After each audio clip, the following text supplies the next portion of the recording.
अंधेरा छटेगा, सूरज निकलेगा, कमल खिलेगा हा माजी पंतप्रधान अटल बिहारी वाजपेयी यांनी दिलेला नारा आजही अनेकांच्या कानात घुमतो। 44 वर्षांपूर्वी त्यांनी केलेली भविष्यवाणी खरी ठरली। भाजप हा देशातील आता सर्वात मोठा राजकीय पक्ष बनला आहे। अटल बिहारी वाजपेयी यांच्या दूरदृष्टीचाच तो परिणाम आहे। अटलजी जितके संयमी, शांत आणि अभ्यासू राजकारणी होते, तितकेच ते हळव्या मनाचे कवी सुद्धा होते। मैं जी भर जिया, मैं मन से मरू, लौट कर आऊंगा, कुछ से क्यों डरू ही त्यांनी केलेली कविता आजही अनेकांना प्रेरणा देते। आज 25 डिसेंबर अटल बिहारी वाजपेयी यांची 100वी जयंती। या निमित्ताने त्यांच्या राजकीय प्रवासाविषयीच्या काही खास गोष्टी आपण जाणून घेऊयात। नमस्कार, मी निकिता पाटील आणि तुम्ही पाहताय रुद्दम मराठी।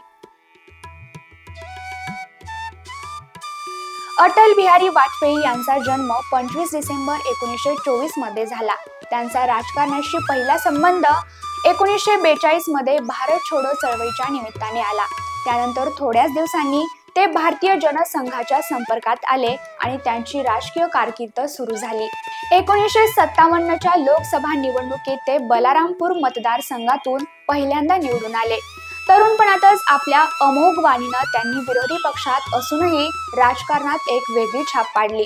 आणीबाणीनंतर 1977 मध्ये इंदिरा गांधी यांनी राजीनामा दिल्यानंतर अनेक सामाजिक प्रादेशिक पक्षांनी एकत्र येत जनता पक्षाची स्थापना केली। जनसंघही त्यामध्ये सामील झाला। जनता पार्टीला निवडणुकांमध्ये बहुमत प्राप्त होऊन मोरारजी देसाई यांच्या नेतृत्वाखाली सरकार स्थापन झालं। त्यावेळी वाजपेयी यांनी परराष्ट्र मंत्री पदाची जबाबदारी स्वीकारली। मात्र जनता पक्षाचं सरकार जास्त दिवस टिकलं नाही। मोरारजी देसाई यांनी राजीनामा दिला। त्यावेळी वाजपेयी यांनी लालकृष्ण अडवाणी आणि भैरोसिंग शेखावत यांच्यासोबत मिळून भारतीय जनता पक्षाची स्थापना 1980 मध्ये केली आणि वाजपेयी हे भाजपचे पहिले राष्ट्रीय अध्यक्ष बनले। यावेळी भारतीय जनता पक्षाला गावागावात, खेड्यापाड्यात पोहोचवण्याचं काम वाजपेयी यांनी कार्यकर्त्यांच्या माध्यमातून केलं। पक्ष स्थापनेनंतर 1984 मध्ये झालेल्या निवडणुकीत भाजपचे केवळ 2 खासदार निवडून आले होते। मात्र तरीही हार न मानता अटलजींनी प्रयत्नांची पराकाष्ठा केली। 1989 मध्ये झालेल्या सार्वत्रिक निवडणुकांमध्ये भाजपला तब्बल 85 जागांवर यश मिळालं। त्याच दरम्यान देशात राम जन्मभूमीचं आंदोलन सुरू झालं।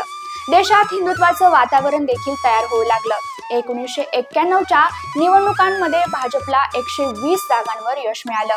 1992 मध्ये बाबरी ढाचा पडला आणि देशभरातलं वातावरण ढवळून निघालं। 1996 मध्ये झालेल्या निवडणुकांमध्ये तब्बल 161 जागा जिंकत भाजप सर्वात मोठा पक्ष बनला आणि अटल बिहारी वाजपेयी पहिल्यांदा पंतप्रधान झाले। मात्र हे सरकार बहुमत सिद्ध न करू शकल्यामुळे 13 दिवसातच पडलं। त्यानंतर पुन्हा एकदा अटलजी कामाला लागले। 1998च्या सार्वत्रिक निवडणुकांमध्ये भाजपला 182 जागा मिळाल्या आणि अटलजी पुन्हा एकदा पंतप्रधान झाले। यावेळी ते 13 महिने पंतप्रधान होते। मात्र जयललिता यांनी पाठिंबा काढून घेतल्यामुळे सरकार पडलं। त्यानंतर मात्र 1999 मध्ये झालेल्या निवडणुकीत पुन्हा एकदा 182 जागा जिंकत भाजपनं सरकार स्थापन केलं आणि अटलजी तिसऱ्यांदा पंतप्रधान झाले। या संपूर्ण कालावधीत त्यांच्या नेतृत्वाखाली अनेक महत्त्वाच्या घडामोडी घडल्या। त्यांच्या कारकिर्दीत 1998 मध्ये 24 वर्षांनंतर पहिल्यांदाच आण्विक चाचणी करून भारताने निवडक देशात आपलं स्थान निर्माण केलं। 1998च्या शेवटी वाजपेयींनी पाकिस्तान सोबत शांतता चर्चेसाठी मोठा पुढाकार घेतला होता। तसेच त्यांनी लाहोर दिल्ली दरम्यान बस सेवा सुरू करण्याचा निर्णय घेतला होता। ते स्वतः पहिल्या बसमधून पाकिस्तानमध्ये चर्चेसाठी गेले होते। लाहोर भेटीत 2 देशांदरम्यानचे संबंध सुधारण्यासाठी वाजपेयी प्रयत्न करत असतानाच पाकिस्तान मात्र काश्मीरमध्ये घुसखोरी करत होता। त्यावेळी वाजपेयींनी कणखर भूमिका घेतलेली दिसले। त्यांच्या नेतृत्वाखाली ऑपरेशन विजय राबवण्यात आलं आणि पाकिस्तानने हिरावलेला भूभाग भारताने परत मिळवला। आज मोदी जे विविध महत्त्वाचे निर्णय घेत आहेत, त्याची पायाभरणी अटलजींच्याच काळात झालेली आहे। भारताला मजबूत आणि विकसित करण्यात त्यांचा मोठा वाटा आहे। भारताचे स्थित्यंतर घडवून आणणारे शिल्पकार म्हणून देश नेहमीच त्यांचा कृतज्ञ राहील। नैतिकता, निस्पृहपणा, सर्वसमावेशकता टिकवून ठेवत राजकारण करणारे नेते म्हणून अटल बिहारी वाजपेयींची ओळख आहे।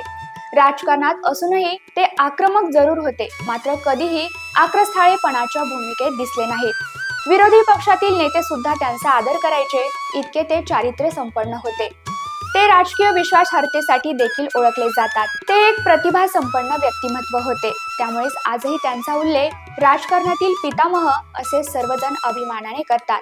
अटल बिहारी वाजपेयींची हिंदू तन मन रग रग हिंदू मेरा परिचय ही कविता ऐकली की त्यांचं प्रखर हिंदुत्व दिसून येतं. अटल बिहारी जेव्हा हिंदुत्वावरती बोलायचे तेव्हा त्यांच्या चेहऱ्यावर एक वेगळंच तेज दिसायचं. त्यांच्या कवितांमधून त्यांचे राष्ट्रावरचं अतीव प्रेम दिसून येतं. त्यांच्या कविता जितक्या अर्थपूर्ण व भावपूर्ण आहेत तितकंच त्यांचं भाषणही अभ्यासपूर्ण असायचं. त्यांच्या कवितांवरून लक्षात येतं की त्यांची हिंदी भाषेवर किती चांगली पकड होती. ते तत्कालीन संयुक्त राष्ट्र संघामध्ये हिंदीत भाषण देणारे ते पहिले नेते ठरले होते. अटलजींनी एक पत्रकार म्हणूनही काम केलं होतं. दिल्लीतून प्रकाशित होणाऱ्या वीर अर्जुन वृत्तपत्रासाठी त्यांनी काही काळ काम केलं होतं. त्यांनी भारताच्या विकासात दिलेल्या योगदानाबद्दल त्यांना 2015 मध्ये भारतरत्न पुरस्कारानं सन्मानित करण्यात आलं. पंतप्रधान नरेंद्र मोदी यांनी 2014 मध्ये त्यांच्या जयंतीनिमित्त सुशासन दिन साजरा करण्याची घोषणा केली. त्यामुळे आता दरवर्षी 25 डिसेंबर हा सुशासन दिन म्हणून साजरा केला जातो. अशा या महान नेत्याला जयंती निमित्ताने रुतम मराठीतर्फे विनम्र अभिवादन.